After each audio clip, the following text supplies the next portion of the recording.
आम नागरिक के लिए दरवाजे बंद है, दरवाजे खुले हैं भारतीय जनता पार्टी के लीडर्स के, क्योंकि जो प्रोजेक्ट्स मिलने हैं, जो टेंडर मिलने हैं, जो काम होना है भारतीय जनता पार्टी के लीडर्स का होता है और किसी का नहीं। रविंद्र रैना कहेगा रात को भी मिलना है तो मिलना है एलजी साहब ने, और किसी पार्टी का लीडर कहेगा मिलना है तो दरवाजा बंद है, चाहे वो पैंथर्स का हो, चाहे वो कांग्रेस का हो, चाहे किसी भी पार्टी का, दरवाजे बंद है। जो बीजेपी का टट्टू होगा उसके लिए दरवाजा खुला है, जो बीजेपी की चाबी पे चलता है उसके लिए दरवाजा खुला होगा उनके लिए।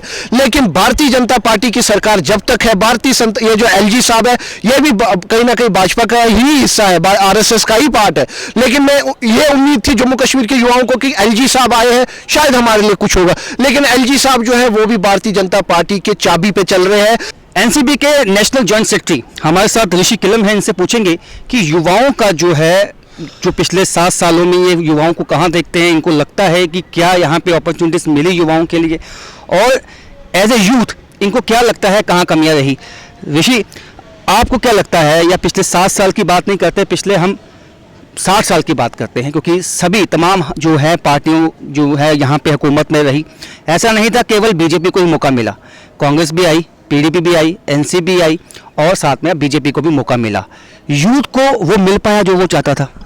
देखिए, सबसे पहले मैं रीजनल पार्टी की बात करूं तो रीजनल पार्टी ने हमेशा धोखा दिया जम्मू कश्मीर के युवाओं को। खासकर आप नेशनल कॉन्फ्रेंस की बात कर लीजिए, खासकर आप पीडीपी की बात कर लीजिए, उन्होंने युवाओं को सिर्फ प्रोवोक किया कि वो पत्थरबाजी करें।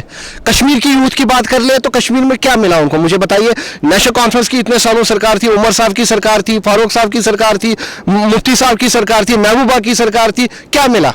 कुछ भी नहीं मिला। युवाओं को सिर्फ निराशा मिली और युवाओं को कहीं ना कहीं उम्मीद लगती थी कि भारतीय जनता पार्टी आएगी तो हमारे लिए कुछ चेंजेस होंगे। जिस हिसाब से युवा भारतीय जनता पार्टी के लीडर स्लोगन्स दे रहे थे कि नया भारत, नया जम्मू कश्मीर, युवाओं के लिए रोजगार, 2 करोड़ रोजगार, युवाओं के लिए 15 लाख रुपए जाएंगे, युवाओं के लिए हम वो योजना, ये योजना, मुझे बताइए क्या किया इनने युवाओं के लिए? कुछ भी नहीं।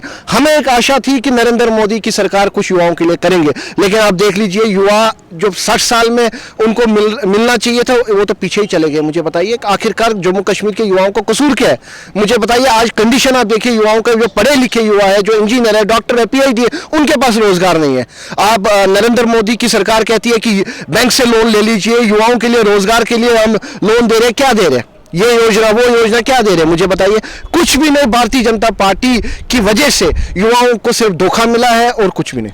इसके साथ साथ अब जो है एलजी एडमिनिस्ट्रेशन का ये कहना है कि यहाँ पे तमाम इंडस्ट्रीज जो है वो आने वाले सालों में आएंगी, तो वहाँ आपको लगता है यूथ को मौका मिलेगा या वहाँ भी जो बाहर के जो नौजवान हैं, यूथ हैं, वो बाजी मारेंगे? राजन जी, मैं सबसे पहले कहना चाहता हूँ, आप जम्मू यूनिवर्सिटी चले जाइए, सेंट्रल यूनिवर्सिटी चले जाइए, किसी भी सेंट्रल जो एडमिनिस्ट्रेशन है, सेंट्रल जो यूनिवर्सिटीज है उनमें चले जाइए, उनमें सारा का सारा स्टाफ जो है बाहर का है, लगभग 90%। जम्मू कश्मीर के यूथ का क्या कसूर है? उसको चांस नहीं मिल रहा है। अगर इन्होंने कहा कि 370 हटेगा तो यहाँ पे रोजगार इंडस्ट्रीज आएंगे, ठीक है, हमने वेलकम किया, युवाओं ने, जम्मू कश्मीर के युवाओं ने वेलकम किया, इसलिए वेलकम किया कि हमें इंडस्ट्रीज यहाँ आएंगे, हमें जॉब्स मिलेंगे, रोजगार मिलेगा, हमें बाहर नहीं जाना पड़ेगा। लेकिन हमें तो बाहर से भी बदतर हालत है, यहाँ पे हमें रोजगार ही नहीं है। हमारी जमीनें हमसे ले रहे और मुआवजा कहीं नहीं। हमें कहते हैं रेलवे प्रोजेक्ट में आपको नौकरी मिलेगी, आप जमीन दे दीजिए, कुछ भी नहीं। हाँ, आप बताइए हमारा कसूर क्या है? आखिरकार जम्मू कश्मीर के युवाओं को क्यों नौकरी नहीं मिल रही है? क्यों उनका हक नहीं मिल रहा है? 370 आपने ले लिया, आपने कहा आपको रोजगार मिलेगा, आपने 35 से हटा दिया, आपने कहा रोजगार मिलेगा, आपने ये योजना वो योजना, आखिरकार कब तक हम लोग बर्दाश्त करेंगे? अच्छा, अब आपको लगता है कोई ऐसी पॉलिसी होनी चाहिए जिसके तहत ये साफ हो जाए, निश्चित हो जाए कि 90% या 80% जो है यहाँ जो भी इंडस्ट्री आएगी उसमें यहाँ के लोकल युवाओं को मौका मिले? देखिए, मैं ये उम्मीद करता हूं कि आने वाला कल जो है वो जम्मू कश्मीर के लिए अच्छा होगा, हमारे युवाओं के लिए। लेकिन भारतीय जनता पार्टी की सरकार जब तक है, ये जो एलजी साहब है ये भी कहीं ना कहीं भाजपा का ही हिस्सा है, आरएसएस का ही पार्ट है। लेकिन मैं ये उम्मीद थी जम्मू कश्मीर के युवाओं को कि एलजी साहब आए हैं शायद हमारे लिए कुछ होगा, लेकिन एलजी साहब जो है वो भी भारतीय जनता पार्टी के चाबी पे चल रहे हैं।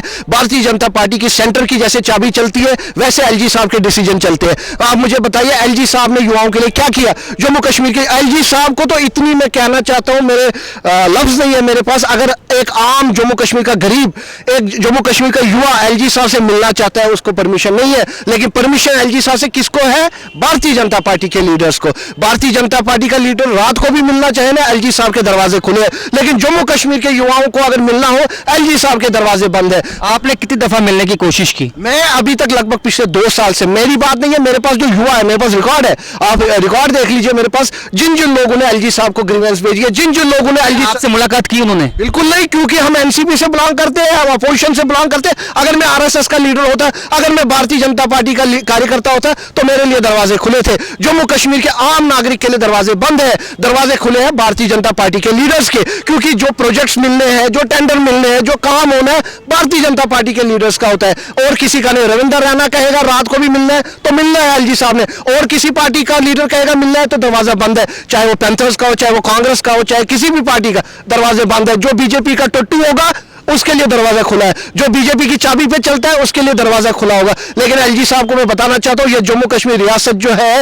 ये यूटी जो है, ये जम्मू कश्मीर के युवाओं का है, ये आपके बाप दादा की जागीर नहीं है कि आप समझते हैं कि मैं राजभवन में बैठा हूं तो शायद मैं कोई अकबर बादशाह हूं। मुझे बताएं, जो यहाँ की रीजनल पार्टीज थी उन्होंने भी तो धोखा दिया युवाओं को। मैंने स्टार्टिंग में ही आपको कहा, नेशनल कॉन्फ्रेंस अगर हमारी अपनी, वो कहते हैं ना जयचंद, अगर हमारी अपनी पार्टी जो हमारे यहाँ के रीजनल पार्टी से, अगर वही हमारे साथ धोखा नहीं करते तो आज ये भारतीय जनता पार्टी जम्मू कश्मीर में राज नहीं करते, आज ये एलजी साहब हम पे बाहर के आके राज नहीं करते। लेकिन ये धोखा जो हमें मिला है नेशनल कॉन्फ्रेंस से मिला है, ये गुफकार गैंग के जो लीडर्स हैं इनकी वजह से आज हम भुगत रहे। आज ये मत मानिए राजन जी की 370 हटाया तो आज ये स्लोगन जो लगाती है महबूबा मुफ्ती की 370 वापस चाहिए, मैं महबूबा मुफ्ती को कहता हूं कि आपकी वजह से 370 हटाया, आपके फारूक अब्दुल्ला की वजह से 370 हटाया। आज ये कहते हैं कि नहीं जी 370 हट गया है जी, हमारे साथ जुल्म हुआ। जम्मू कश्मीर के युवाओं के साथ अगर जुल्म हुआ है, अत्याचार हुआ है तो नेशनल कॉन्फ्रेंस और पीडीपी की वजह से, अगर वह कसूरवार है तो महबूबा मुफ्ती है।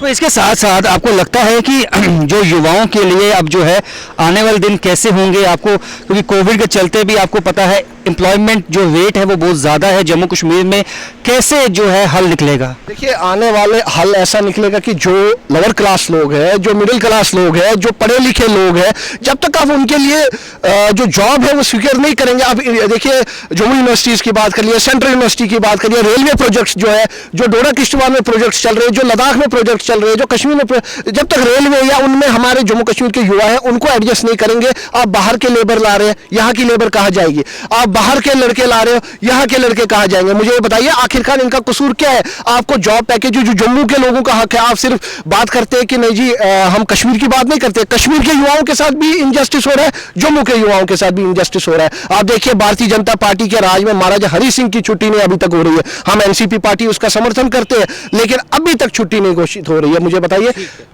ठीक है, बहुत बहुत शुक्रिया। तो ऋषि किलम जो कि नेशनल जॉइंट सेक्रेटरी हैं एनसीपी के, उनका कहना है युवाओं के साथ चाहे यहाँ की रीजनल पार्टीज हों चाहे नेशनल पार्टीज हों, सभी ने दगा किया है।